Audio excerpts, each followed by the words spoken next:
नमस्कार दोस्तों, विरांडा IAS YouTube channel पर आप सबका स्वागत है। फ्रेंड्स, भारत को एक बहुत बड़ी उपलब्धि मिली है। सस्टेनेबल डेवलपमेंट गोल्स में पहली बार ऐसा हुआ है कि भारत की रैंकिंग 100 के अंदर आई है। यानी भारत इस समय 99th रैंक पे है अपने सस्टेनेबल डेवलपमेंट गोल्स को लेके।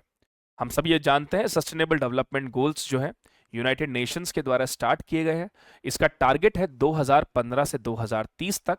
17 गोल्स हैं, 169 टारगेट्स हैं इसमें, जो कंट्रीज को पूरे करने हैं।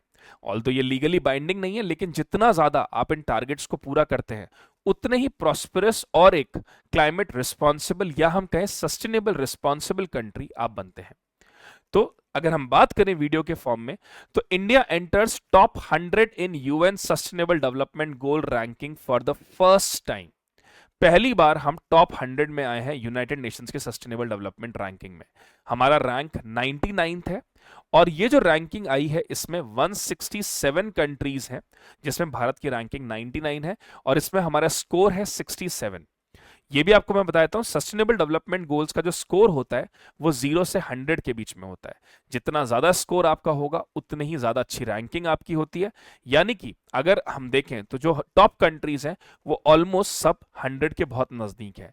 भारत भी बहुत अच्छा कर रहा है और भारत का इस समय स्कोर 67 है and we are in on 99th नंबर। So a kind of appreciation, Bharat के लिए तालियां भी होनी चाहिए और एप्रिसिएशन भी होना चाहिए कि हम पहली बार टॉप 100 में आए हैं। अगर बात करें एसडीजी इंडेक्स है क्या, तो एसडीजी इंडेक्स जैसा कि मैंने बताया 17 गोल हैं इसमें, 169 टारगेट्स हैं और 304 इंडिकेटर्स हैं जो कंट्रीज को 2030 तक अचीव करने हैं। यानी 2015 से ये गोल्स शुरू हैं हुए हैं और 2030 तक हमें इन गोल्स को अचीव करना है।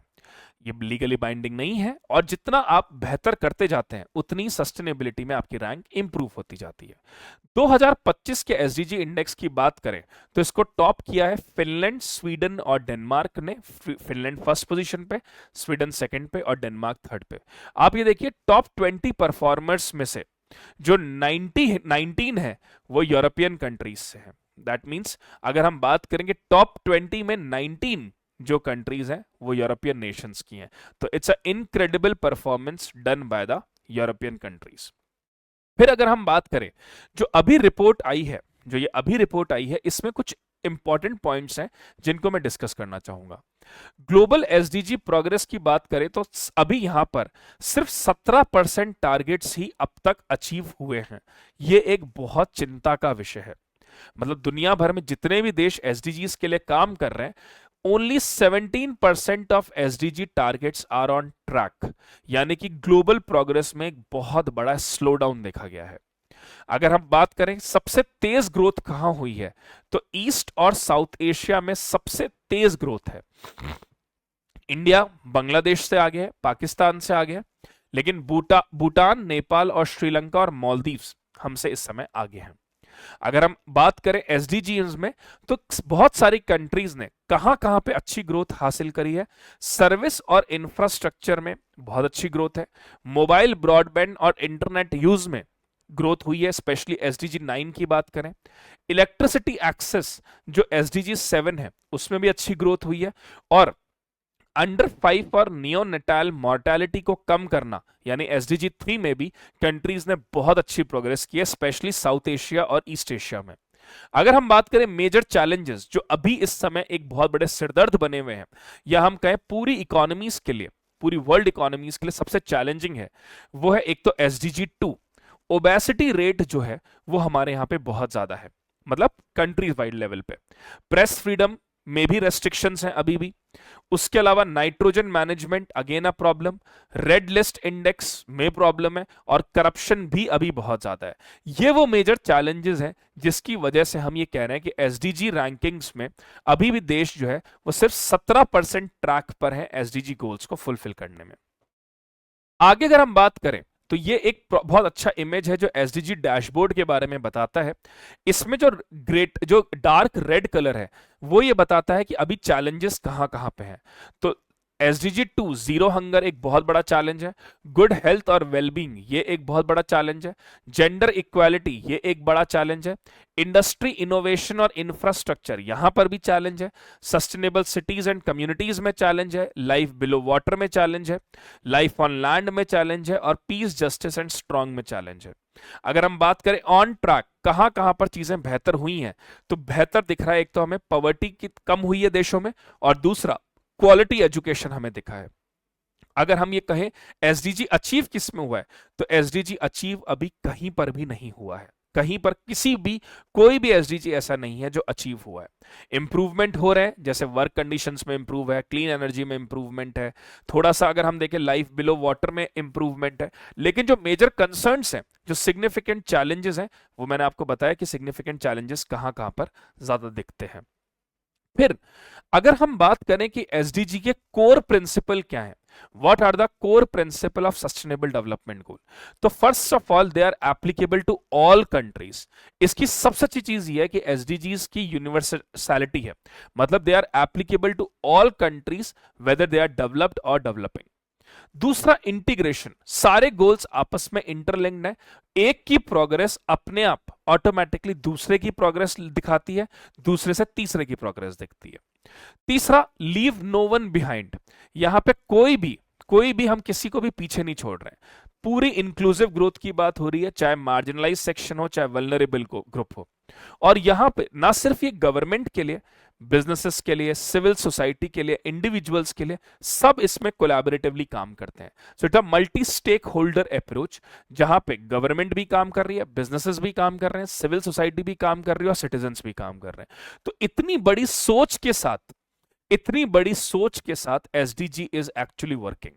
तो यहां पर अब ये अपेक्षाएं देशों से बहुत बढ़ती जा रही हैं कि वो एसडीजी में बेहतर करें और जो टारगेट्स हैं उनकी तरफ अग्रसर हो। क्योंकि अगर ये एसडीजी टारगेट्स हम अचीव करते हैं, तो जो ओवरऑल कॉन्सेप्ट है वासुदेव कुटुंबकम, वर्ल्ड इज अ फैमिली वाला, वो जरूर सक्सेसफुल होगा। तो the core principle of SDG need to be fulfilled fastly. फिर अगर हम आगे बढ़े कि ऐसे क्या कारण हैं कि एसडीजी में स्लो ग्रोथ देखी गई है, या हम ये कहें कि एसडीजी इंडेक्स में अभी भी उतनी प्रॉस्पेरिटी हमें क्यों नहीं दिखती, उसका सबसे बड़ा कारण है global conflict.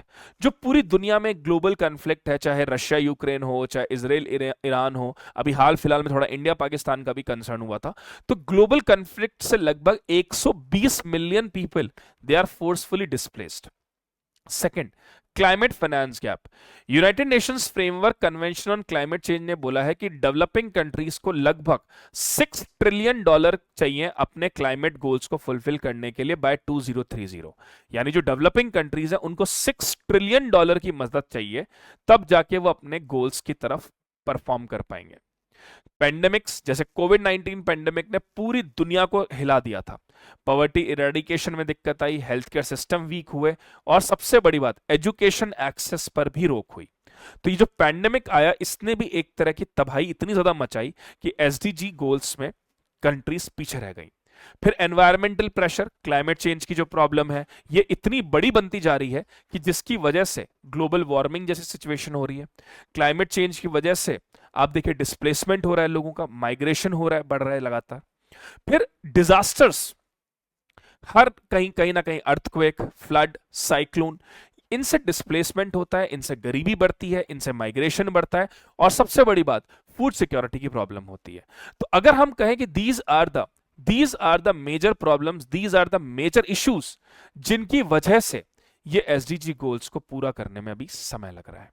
So these are the reasons of slow growth in sustainable development goals. Moving ahead, अगर हम बात करें एसडीजी इंडिया इंडेक्स की, ये एक बहुत बड़ा कंट्रीब्यूशन हमारा एसडीजी इंडिया इंडेक्स दे रहा है, जिसकी वजह से हम ये कह रहे हैं कि India is in top 100 position. SDG India index जो है नीति आयोग के द्वारा रन किया जा रहा है, और इसमें जो स्कोर है वो 0 से 100 के बीच में। लेकिन भारत की स्टेट्स और यूनियन टेरिटरीज को हमने क्लासिफाई कर रखा है 4 सब हेडिंग्स में। ये 4 सब हेडिंग कौन सी है? सबसे ऊपर है एस्पिरेंट कैटेगरी, यानी कि वो स्टेट जो 0 से 49 के बीच में जिनका स्कोर है। इस समय भारत का कोई भी स्टेट या यूनियन टेरिटरी एस्पिरेंट कैटेगरी में नहीं है, जो कि एक बहुत ही अच्छी बात है। दूसरी है परफॉर्मर कैटेगरी।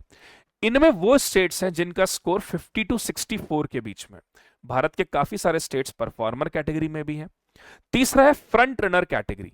वो स्टेट्स जिनका स्कोर 65 से 99 के बीच में है।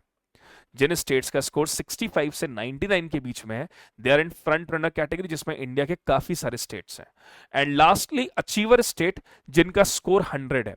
भारत का कोई भी स्टेट इस समय 100 वाले नंबर पे नहीं है। अगर हम बात करें तो केरला टॉप मोस्ट पोजीशन पे है स्टेट्स में, जिसका स्कोर है 75। हिमाचल और Tamil Nadu are with a score of 74। Worst performers की बात करें तो बिहार इज ऑन 52, झारखंड 56, असम 57। और अगर हम टॉप परफॉर्मर यूटीज की बात करें तो टॉप परफॉर्मर यूटीज में Chandigarh is on the top spot with a score of 79, Delhi at 68 and Lakshadweep at 68। So ये जो एसडीजी इंडिया इंडेक्स है, ये नीति आयोग का एक इनिशिएटिव है, and this SDG India index is contributing very huge, and that is the reason India is on the in the rank of top 100। अब यहां पर एक चीज और मैं आपको बताना चाहूंगा जो बहुत ज्यादा इंपॉर्टेंट है, कि ऐसे क्या क्या कारण है जिसकी वजह से हम ये कह सकते हैं कि इंडिया ने जो स्टेप्स लिए हैं, जिसकी वजह से हम इंप्रूव कर रहे हैं। अगर हम बात करें हंगर के कंटेक्स्ट में, if we talk about in context of hunger, तो हंगर के कंटेक्स्ट में हमने national food security act start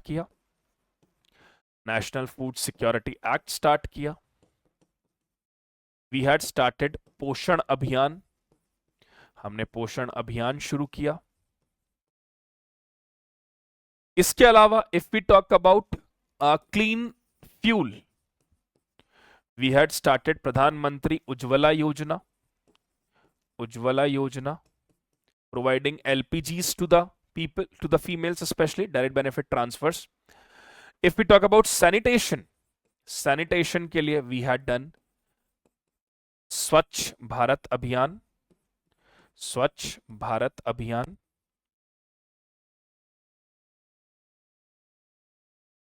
For housing we have done प्रधानमंत्री Awas Yojana.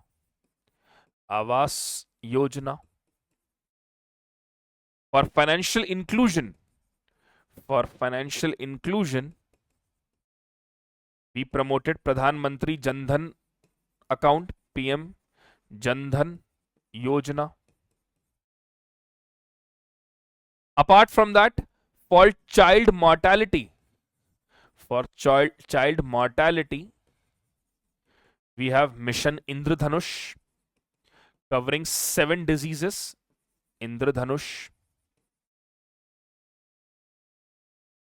Apart from that, for clean energy, we had promoted Surya Ghar Bijli Yojana, Solar Charkha. Especially for sustainable cities, like for development of cities development, we have Smart City Amrit concept, smart cities. So these all are the recent initiatives done by Government of India. As a result of that, we are saying that we are right now on 99th number we are on the first time in top 100. तो ये वो सारी schemes हैं जिसकी वजह से India is doing very great. तो friends, ये था हमारे आज का वीडियो का डिस्कशन। आई होप आप सबको ये वीडियो अच्छा लगा होगा। कमेंट करिए, शेयर करिए, सब्सक्राइब करिए और बताइए कि और क्या क्या ऐसे कारण हो सकते हैं जिससे भारत और टॉप 50 में अब आ सकता है, और क्या क्या अभी और सुधार की जरूरत है। Thank you so much, God bless you all. Veranda IAS, where your dream becomes reality.